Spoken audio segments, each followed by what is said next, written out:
బాబోయ్ మా డాడీ తల పగ్గలు కొట్టేసింది మా మమ్మీ.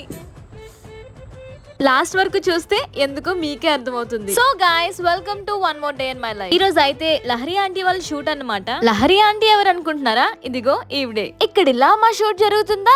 సడన్ గా బయట చూసేసరికి ఎండలో వర్షం కూడా ఉంది. రెయిన్బో వస్తుందేమోనని బయటకు వచ్చా. రెయిన్బో రాలేదు కానీ ఈ క్యూట్ ప్లాంట్స్ మాత్రం కనిపించాయి. ఏంటి ఇప్పటి వరకు మా డాడీ పైనే ఉన్నారు కదా, కిందకి ఎప్పుడు వెళ్ళారు అని అనుకునే లోపే వర్షం కదమ్మా, కొబ్బరి ముక్కల్ని తీసి లోపల పెడుతున్నా అని అన్నారు. అన్ని కొబ్బరి ముక్కలు ఎందుకు అనుకుంటున్నారా? కోకోనట్ ఆయిల్ చేయడానికి. సో ఫైనల్లీ మేమైతే లంచ్ బ్రేక్ తీసేసుకున్నాం. టీవీలో పవన్ కళ్యాణ్ ని చూస్తూ రెయిన్ ఎంజాయ్ చేస్తూ లంచ్ అయితే కంప్లీట్ చేస్తాం. After lunch we are again back to shoot. So మీరు ఎప్పటి నుంచో ఎదురు చూస్తున్న సీన్ అయితే వచ్చేసింది. సో మీకు అర్థమైపోయి ఉంటుంది కదా ఈ రోజు క్యారెక్టర్ లో వీళ్ళే నాకు పేరెంట్స్. సో సీన్ లో ఇలా కొట్టే సీన్ ఉంది, బట్ నిజంగానే అది తగిలేసింది. నవ్వు ఆపుకోవడానికి మేము చాలా ట్రై చేస్తాం చూడండి.